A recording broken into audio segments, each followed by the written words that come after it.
avec Yes. C'est notre moment. Dites oui aux actualités dans votre journal TV. Partout où vous êtes, étudiez depuis chez vous. Rejoignez la formation à distance de l'UPRIM. UPRIM manuchawanao ni vavao. Université privée de Madagascar.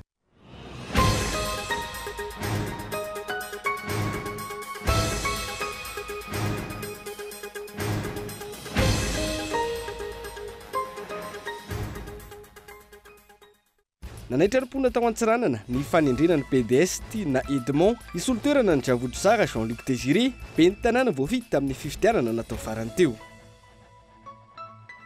Voatotoina indray ny asa fanaovan-gazety niara-nira matahory Ben Ibrahim Kaya Christian mpanao gazety ny Kolo TV FM Morondava faritra Menabe.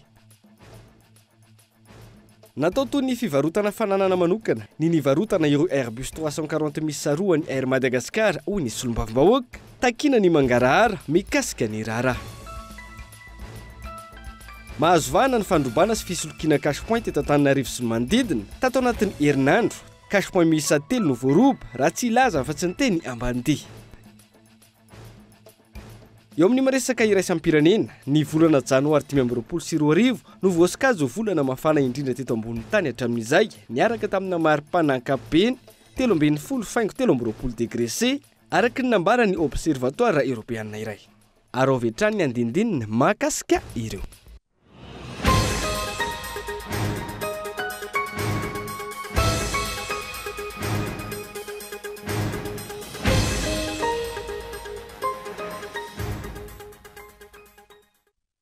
Ngadondrainy amin'ny valoralina fotoanany fampalalam-baovao eto amin'ny fitalavitra kolo atina ny araba tombo klasy tombo vavy manasana ihany koa anaraka ny fampalalam-baovao hatramin'ny farany avetrany azo anantsiranana vetivety tsika hoentina manokatra izay fampalalam-baovao izay amin'ity ala ity nanaitra ny mponina tao Antsiranana ny fandrenesana ny fanindrina ny PDS tiana Edmond isolo toerana ny Javozara Jean-Luc ben'ny tanàna voafidy tamin'ny fifidianana farany teo. Tsy nisy ny fampafantarana mialoha, tsy nisy ihany koa ny fanazavana. Saingy izao no zimbazimbainy izao ny safidimbahoaka rano faneho-kevitra voaray sy tanio Bezara Kolo Antsiranana. Raha ny lalàna 710 sy 2 tsipika 20 andiny fa 720 dia misy antony maromaro ahafahana miteny fa banga ny toerany ben'ny tanàna iray. Fahafatesana, fametraha-pialana, fialana amin'ny toerana tsy misy fanazavana, abandon de poste zany, fa nesorana noho ny antony manokana déchéance, fialana ela loatra absence prolongée. Tsy nisy tamin'ireo tranga ireo no natao ho fanazavana amin'ny fanendrena PDS teto Antsiranana voalohany. Raha ny lalàna io ihany ny andininy fa 420 dia enim-bolana farafakely no tokony ho lasa vao azo lazaina hoe absence prolongée. Kanefa tsy ampy 20 andro akory izay nivoan'ny vokatra ofisialy ny fifidianana tamin'ny 20 janoary lasa teo dia efa nanendry PDS ny fitondrana. Vao tamin'ny talata fa 4 febroary fotsiny no tonga nijery tao amin'ny bureau-ny ben'ny tanàna ny solon-tena mpanjakana nahita fa mihidy ny bureau dia tonga dia voatendry PDS ny ampitsony. Inona no fahamehany? Fahelo eto tamin'ny tanàna Antsiranana. Magnoloana fametrahana PDS io THB vahoaka Antsiranana magnoloana an'io. Fa indrindra olom-pirenena miaigny amin'ny zava-misy eto Antsiranana zay. Ny mahalany fagnahy zay le olo hafa ny voafidy, olo hafa ndraiky ny lasana natao antoerany voafidy. Io zegny mahagaga zay vahoaka Antsiranana amin'ity fametrahana PDS ty. Araka ny loharanom-baovao azo dia tale nasionaly ny fampelezan-kevitry ny Sahel candidat ben'ny tanàna avy amin'ny Herimara no nahafantarana an'io PDS vaovao io. Midika ve izany fa tombontsoina antoko sy fanodikodina fifidianana no nitarika izao fanovana tampoka izao. Na inona mahatonga ny fahabangana toerany ben'ny tanàna iray amin'ny toerany dia ny solon-tena mpanjakana maefa eo an-toerana no mandefa taratasy ana amin'ny fitsarana misana ny ady amin'ny fanjakana avatrany raha ny andiny 720 amin'ny lalàna 710 tsipika 20 io atrany ary ny fitsarana miady amin'ny fanjakana no manome didy fa banga tokoa itoerana io ary mandefa azy any amin'ny ministera mifandraika amin'izay araka ny loharany vaovao azo atrany dia mbola nitsana koa io dingana io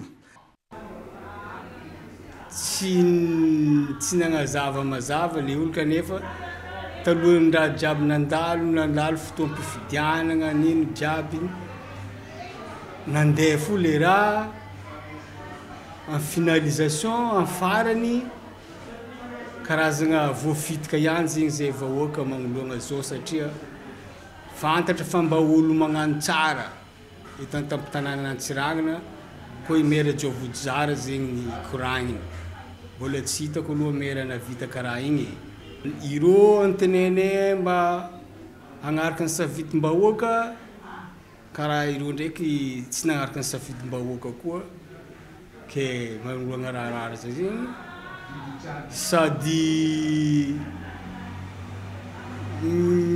menaena zegny ny vahoaka na dia efa napetraka aza itiana Edmond ho tompon'andraikitra vaovao amin'ny commune dia mbola maro ny manjavozavo fa maninona no maika tamin'ny fanendrena ary inona no tena zavatra nitranga tamin'ilay ben'ny tanàna voafidy ny mangarahara no fototro amin'ny fitondrana tsy mitanila ka mendrika ahazo valiny mazava amin'ity raharaha ty ny vahoaka voatohitohiny indray ny asa fanaovan-gazety niarany raha matahora ny ampanao gazety ny Kolo TV FM Tomorondava faritra Menabe alina tamin'ny sivora nalain'ny zandary tao an-tokantrano ny tena noho ny fivoahany sariny kolonely Faneva sendra ny kipy nadritra ny lanonana famindra-pitantanana teo amin'ny ben'ny tanàna tany antoerana ny antsiprian'izay nalainy teo anivon'ny zandary Marim-pirenena tao an-tokantranony omaly 10 febroary tokony tamin'ny sivora alina ny mpanao gazety ny Kolo TV FM Morondava faritra Menabe Ben Ibrahim Gaya Christian antsoiny maro amin'io Chris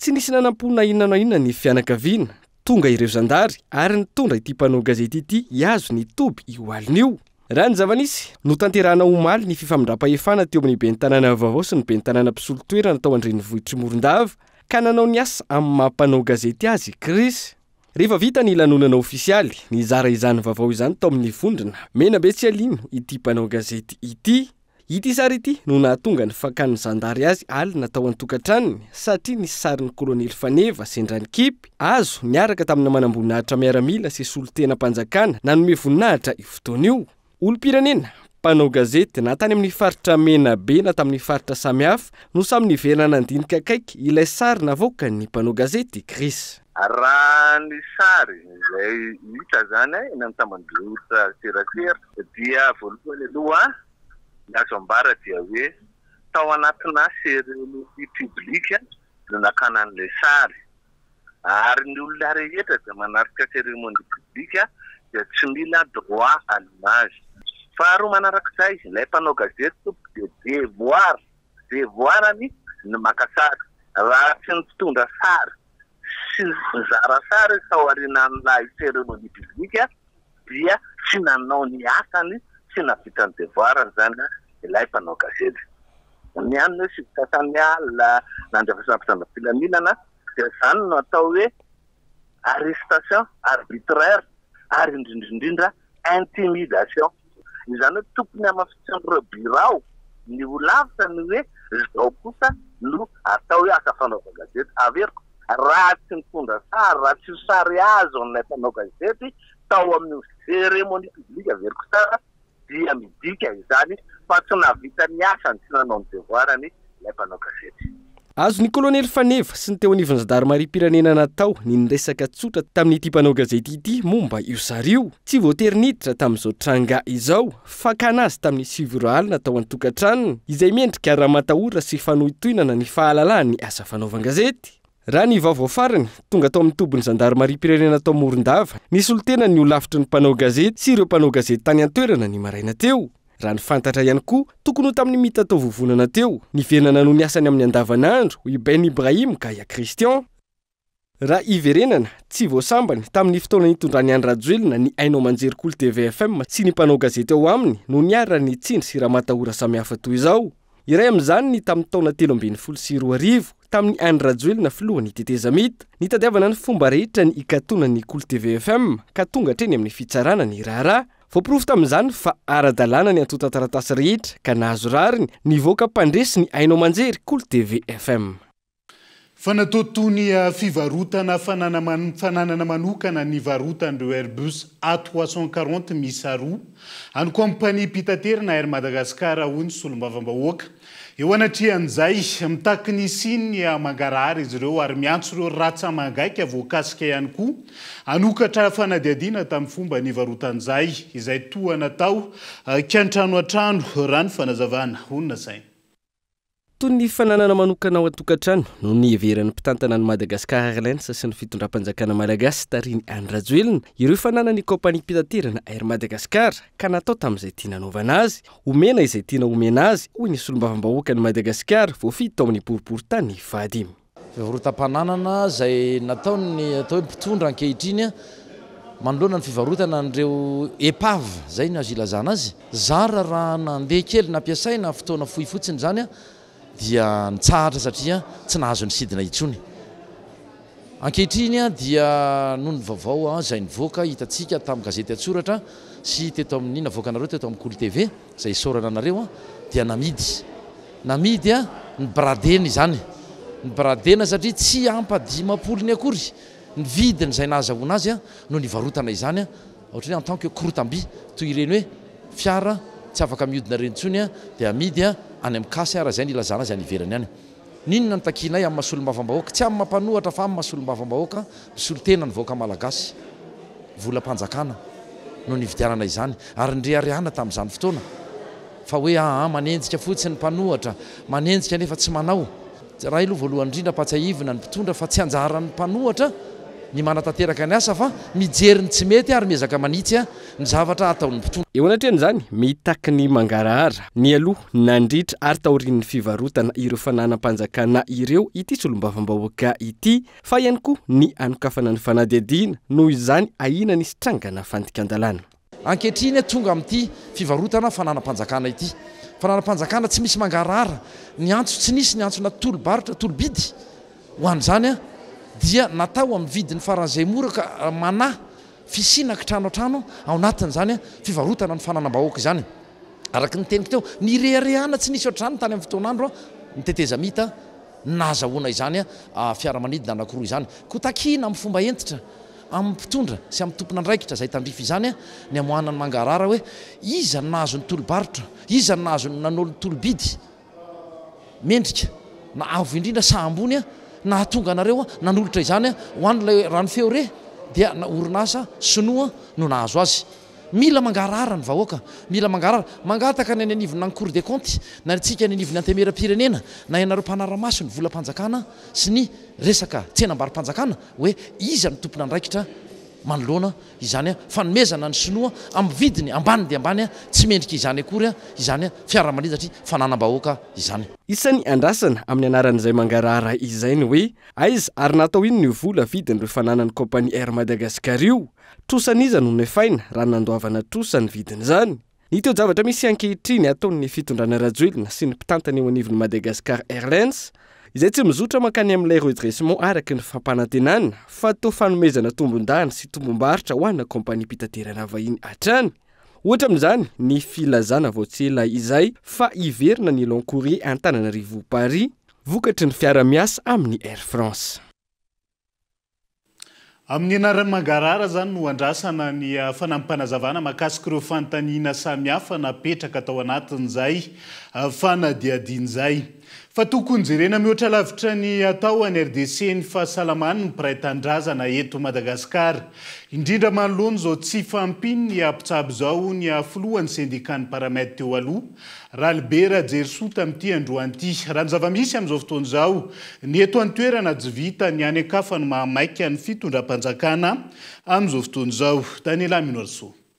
Nankatoavy ny filan-kevitry minisitra omaly ny fandefasana ireo mpitsabo miaramila miisa 20 sy ireo mpitsabo mpanampy sivily sy miaramila malagasy miisa 30 any amin'ny Repoblika Demokratika ny Congo izay miatrika ady amin'ny vondrona mitapy adina M23 toanany Ronda amin'izao fotoana. raha jerena tahaka izany ny fahasalamam-bahoaka any ivelany.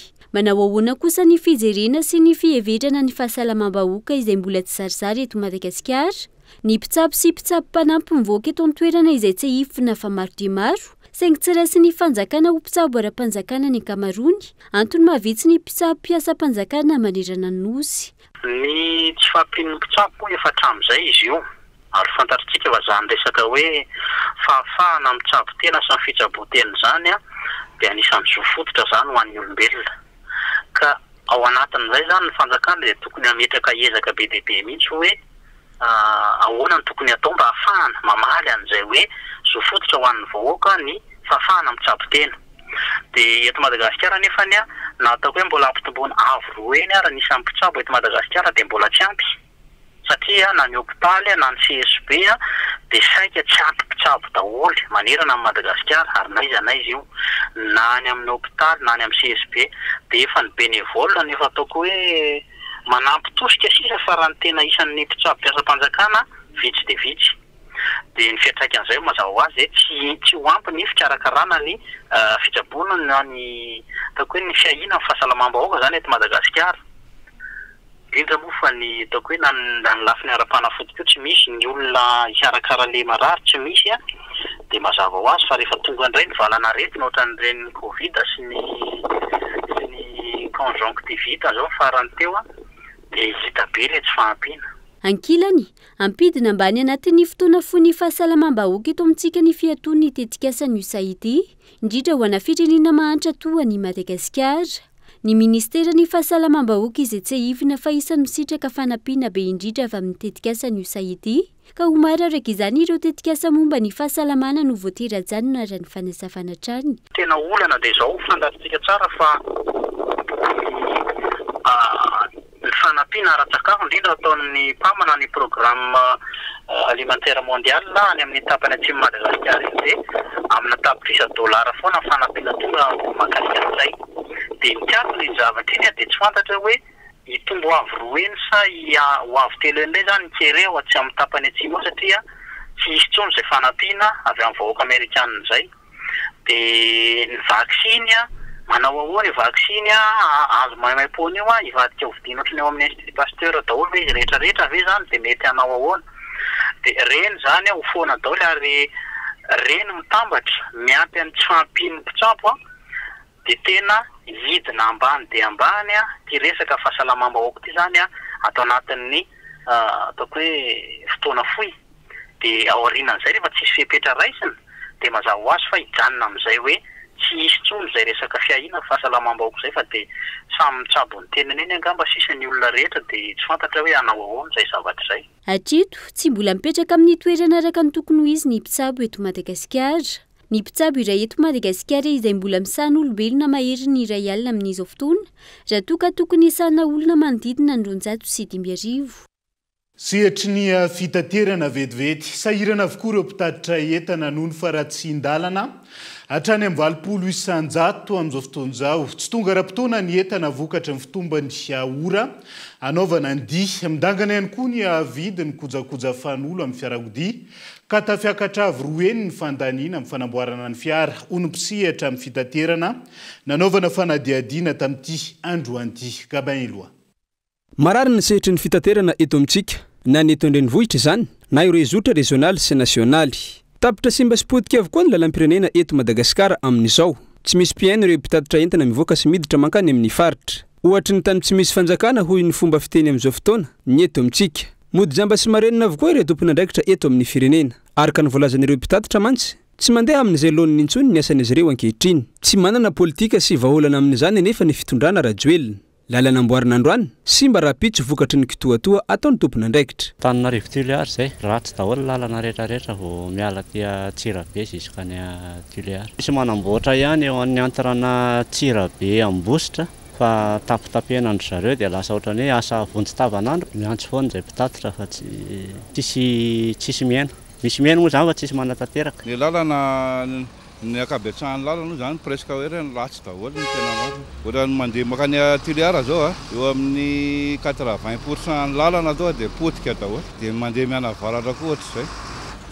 ny RN 7 sy ny RN 4 dia ny RN 2 zany tena potika camion misy mampivadika tômôbila mihitsy ara zany raha ny misy mitondratondra engin inona hoentin zareo amin'ilay toerana dia tsy miasa akory io fa avy eo aorony zareo aza ihany avy eo apetrany fotsiny eo efa tena betsaka ihany dia resaka efa natao tamin'izay fa toerana tsy dia misy meny loatra zany le momba ny resaka transport. Vokatra izany mitombo ny solika lany tsy maharitra intsony ny pièce ampiasaina amin'ny fiara. Ity farany izay miakabidy ihany koa hany ka mampitombo ny fatiantokreo mpitatitra. Tafakatra hatramin'ny avo roa eny noho ny mahazatra hatramin'izay ny vola lany amin'ny fanamboarana ny fiara. Manginy fotsiny ny fotoana lany amin'izany ka mampihena ny andro ahafahana miasa. Zatsin'ilay izy ny tena izy zany manimba tômôbila be le lalana. Asa be dia be le dega amin'le vokatry le faratsin-dalana. Asa be dia be simba amin'le camion. Lasa toa dia 100% mihitsy izy zao satria ny vidina pièce miakatra. Raha ohatra hoe taloha zao raha ohatra hoe mandeha manao voyage ray dia ohatra hoe mba kelikely ny zavatra amboarina zao lasa double an'le namboarina taloha ny lasa pasimban'ilay tômôbila. Carburant mitombo, chauffeur reraka, simba ny fiara, tsy maleo tsara ny fa vidina pièce zao efa entana. Very lavitra efa lasa foady eo fatora daholo. Ankoatr'ireo mampisy lonilony eo amin'ny tompon'entana sy mpitatitra ihany koa ny faratsin-dalana. Antony, tara ny fotoana hahatongavana ary simba ihany koa ny entana vokatr'ireo sedra tsy maintsy hatrehina eny amin'ny lalana. Efa betsaka izay ny fitarenana nataon'ireo mpitatitra entana tamin'ny tompon'andraikitra isan-tsokajiny tamin'ny fomba isan-karazany, mivantana tamin'ny alalan'ny heno vakijery, teo ihany koa tamin'ny tambazotra serasera. Fa tsy mbola nahitambokany hatramin'izao. Dia izay ihany koa no entintsika amin'ny seny vetivety ao anaty doka fohy. Aza misaraka aminay ary.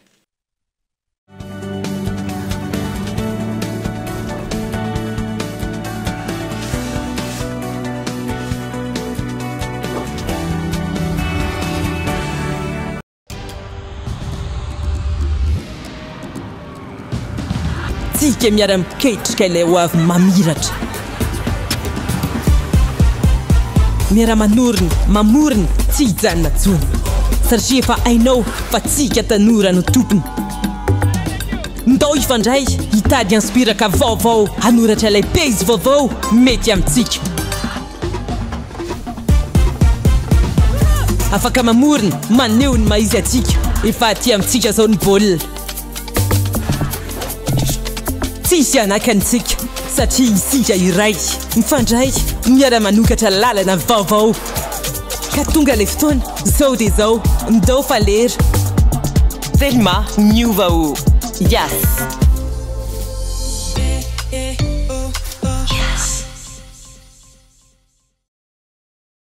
UPRIM, Université privée de Madagascar. La formation à distance de l'UPRIM, pratique, fiable, efficace. Étudiez à votre rythme, où que vous soyez et quand vous voulez. Vous êtes en quête d'une promotion professionnelle? Vous êtes fonctionnaire visant un reclassement? Vous pouvez travailler et étudier en même temps pour viser votre diplôme à travers le téléenseignement de l'UPRIM. Licence, Master 1 et Master 2. Habilité par l'État jusqu'à la 5e année et reconnu par la fonction publique jusqu'à catégorie 8. Encadrement innovant via une plateforme numérique permettant un regroupement en ligne avec interaction, droit, communication, gestion et management, commerce et marketing. Alors, partout où vous êtes, étudiez depuis chez vous. Rejoignez la formation à distance de l'UPRIM. Inscrivez-vous à l'UPRIM la plus proche de chez vous. L'inscription peut se faire également à distance. Contact 020 85 215 03 034 11 215 08. Investissez dans une valeur sûre. Choisissez UPRIM.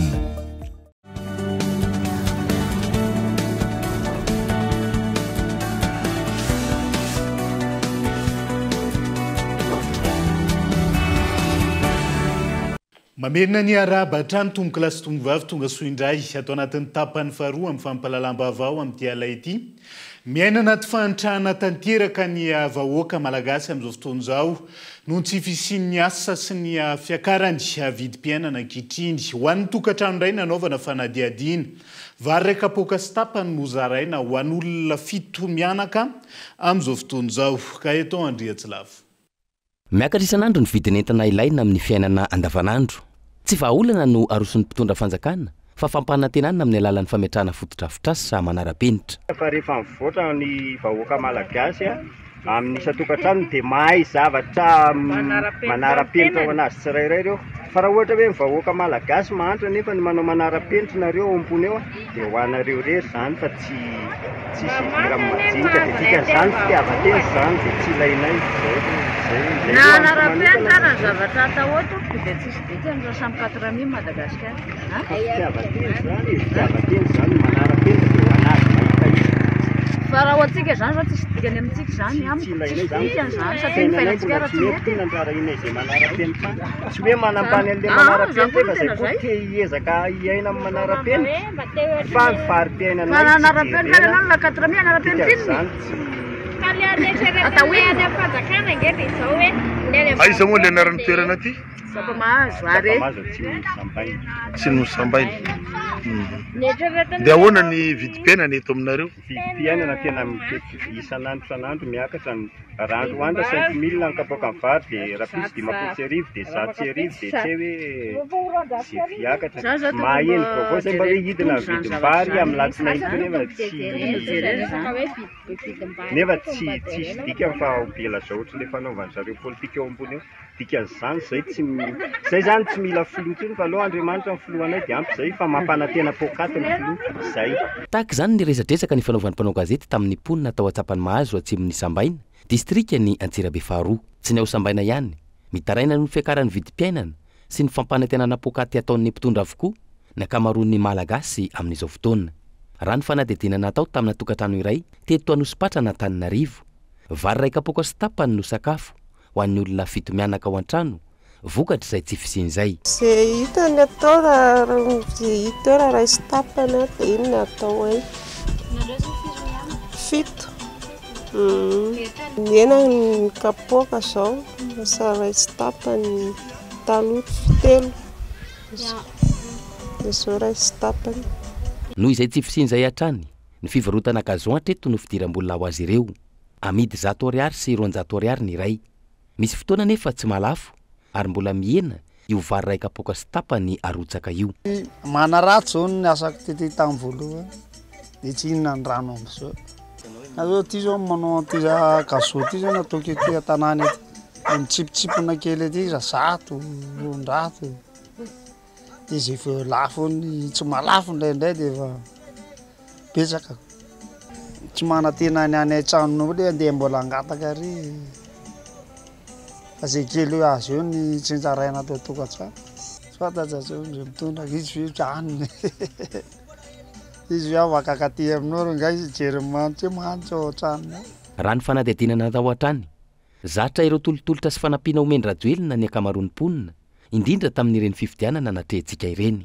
Ankehitriny, maro amin'izy ireo no nampanantenaina fa hisitraka fanampiana, saingy tsy hita intsony ny toin'izany amin'izao fotoana. Le tsimbona le hoe omena ho an'ny sahirana zany le vola mbola tsy misy mihitsy hatramin'izao. Taitaina fotsiny zany le olona am'le izy, na isy le izy na tsy isy. Ohatrany hoe manan-korota-saina vahoaka fotsiny zany le izy raha ny tena marina. Satria le fanampanantenana pokaty. Io gazon kely io zao mba hivelomanay io zao manao io gazon zay menakavy kely zany zao dia mba io zao mba fikaramanay ety fa tsy misy zavatra tsy afaka io sisa ny fikaramanay ety. Tena sahirana izay raha vao tsy mandeha zao io dia efa tsy misokatra ny volaninay. Ambany ny fahefa-mividin'ny malagasy, ny vidin'entana ilaina amin'ny andavanandro nefa tsy mitsahatra ny miakatra. Sarotra ny herisona amin'ny fampandrosoana, hitarazoka ny fahantrana noho ny ataon'ny mpitondra sy ireo mpanao politika sasany tsy mihevitra afa-tsy ny tenany ka mampikoroso fahanantsika eto Madagasikara tahaka izao. Rehefa tsy lany solombavam-bahoaka atao amin'ny distrika ny Faratsio no tendreny Andro Rajoelina oloolona Madagasikara Lalatiana Rakotondrazafy araka ny didim-panjakana no raisiny fiadidinany repoblika tamin'ity andro an'ity. Avalitsika eo ny makasika an'izay fa mahazo vahany indray ny fandrobana sy ny fisolokina casse-point eto Antananarivo sy manodidina amin'izao fotoana izao. Tato anatin'ny herinandro telo ny casse-point voaroba raha kely indrindra raha tsy ilaza fa tsy ny tranga teny Ambandia ho Malomaraina izay mampitaraina ireo mpisehatra amin'izao fotoana izao. Tsy aro Rasoa Arvelo. mirongatra indray amin'izao fotoana ny fanafiana sy ny fisolokiana etsero any alabotra sy ny sintomahery miandamiambavy ireo mpanao ratsy ary tsy mifidina andro mazava na alina anaovana izany alasibatra tatoato ireo mpanao cache-point atranga vaomaly maraina jolany rongobasy anafika cache-point iray teny ambanidia anotra tekny mpitandro filaminana ankoatra io voasoloky amin'ny fandrekirekena ny iray hafa teny 67 hektara amalona ny tranga toy izany tebiteby lava no iainan'ireo miasa amin'ny kiosk raha ny fanazavana akanaovana izy ireo antsoava amin'ny tompona ndraiky banjakana mahefa nisy teto amin'ny cache-point nay zao nisy raha matoa zay tonga teto andro alarobia tamin'ny 7 maraina zay izy ny tonga dia ozy izy hoe nareo sy dia mila majinga ozy izy fa zano versement napetrany teo aminay teo le 10 izy hoe misy de toi aty mba naovy de toi dia ndraisinay le vola dia aveo le raha tao anatin'ny andray an'le vola nandeha nanaraka anazy to dia hoe nitondra vola fotsontsoro saona nanaraka anazy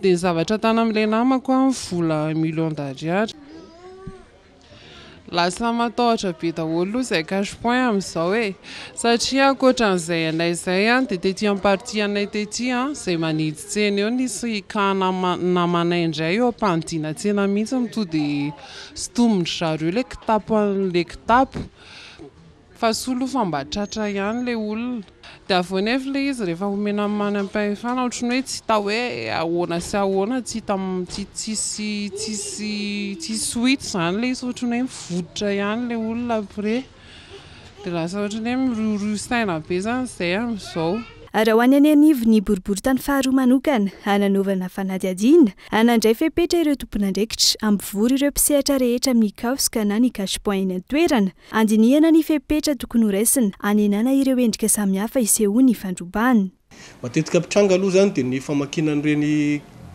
kioska reny amin'ity volan'ity zany zay dia ampiasan'ireo miandraikitra amin'ny asa amin'ny resaka kioska dia isy moa zany ny fivoriana zay iarana amin'izareo iarana amin'ny commissariat koa sy ny zay eto amin'ny arrondissement mba isiany fandaminana sy ny rindran-damina zany ohatrany hoe ny fanomezana contact an'izareo sy ny mba fana mifandray akaiky zany mba hitandrovana an'izay mba ampihenana ny tany tsy fandriampahalemana eto amin'ny boriboritany faharoa antony iray mampirongatra ny trangana tsy fandriampahalemana eto amintsika ny fahantrana lalina amin'ny lafiny rehetra ho ny mpandinika fiarahamonina ankoatra izay agoragora ny lalàna mifehy izany eto amintsika lavitrezaka araka izany ny ampandry ny tany eto Madagasikara ary mbola tsy voafehy ireo teboka roa ireo ho hiatrany ny fanazavana mirongatra zany ny asanjiona satria mahafantatra izy hoe misy olona gadra ohatra ray volana roa volana dia afaka ray volana izy dia efa afaka tokony omena sazy enjana ireo olona reo tsy atao ray volana roa volana fa ny figadrana zany fa tokony atao antaona ny maromaro dia amin'izay fay leo fa raha io gadra izy afaka herinandro dia vosotra vao maika mampirongatra ny asandalo zany asiana larondy amin'ny alina tokony asiana an'izany fa raha mbola goragora ny fitondrahantsika an'io fandriampahalemana io ny fitondrahantsika an'io lalàna mifian'ny Madagasikara io dia mbola isy ihany ny tsy fandriampahalemana noho izany zany tokony atao zany ny alany ty fahantrana ty tokony mena asa ny tanora tsy manana asa rehetra na amin'ny lafininina volena ny izina na ny orinasa iasan'ireo tsy manana asa zany ankoatra ny fandrobana cache-point sy ireo karazana fisolokiana sy alatra mahazo vahana ihany koa ny trangana fanondranana antsokosoko tanteriny ireo mpanao ratsy amin'ny taxi brosy ny azo sarobidy sy ireo zavamaniry arovana any amin'ny faritra hatramin'ny sinoa manondrana antsokosoko ireo arena voajanahary eto amintsika marika hitarafana hatrany mahagoragora ny lalàna mifehy eto Madagasikara hoy ireo mpanara vaovao Omafy ny atrehana ny vanim-potoana ny maitsoahitra ny taona manarak'eo raha ny hita sy ny ainana amin'izao maitsoahitra ao ireo tantsaha-mpamokatra nanaovana fanadiadiana. Amin'ny fotoam-pambolena izay tara roa volana tamin'ity taona ity noho ny fiovan'ny toetrandro ka mampanazy ireo ny amin'ny taom-pambolena manaraka indrindra mety ho fiantraikan'izany amin'ny tampam-pamokarana. Daniela Minotso. Noho ny fiovan'ny toetrandro izay natara ny rotsakorana tara roa volana ny fotoam-pambolena ho an'ireo tantsaha tamin'ity maitsoahitra ity.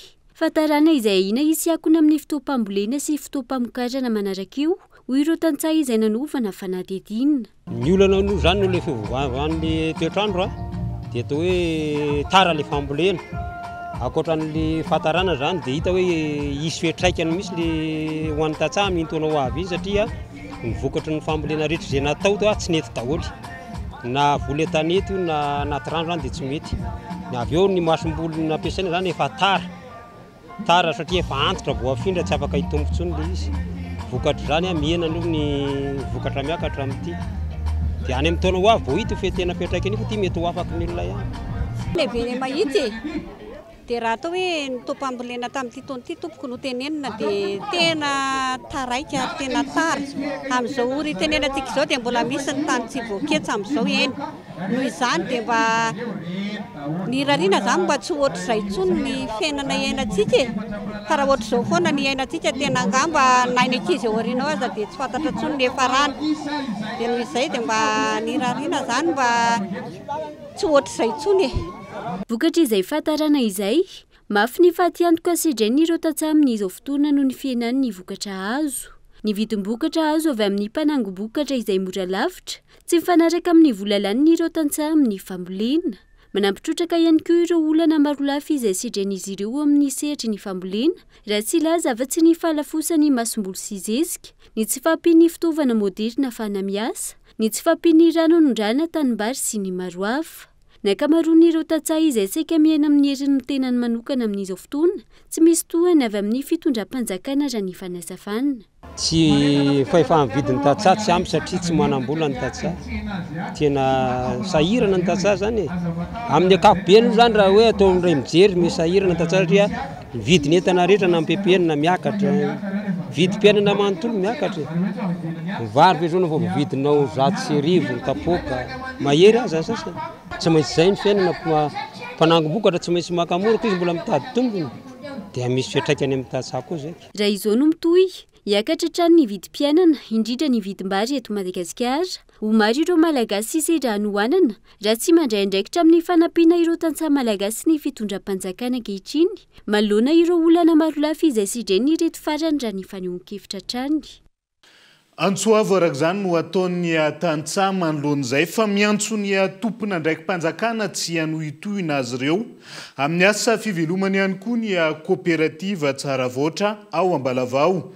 Fiarikarian'izy ireo ankehitriny izay iny izy ireo voatohitohy ny tetika asa Odof izay mampiasa veleratan midadasiko amin'ny distrika an'Ambalavao amin'izao fotoana izao. Aingo Rakotondriana Akory Fianaratsoa. Dia izay ihany koa no entina manakatona ny fampahalalam-baovao amin'ity ality naiza misy anao ankasitrany ianao nanaraka ny fampahalalam-baovao hatramin'ny farany veloma tompoko.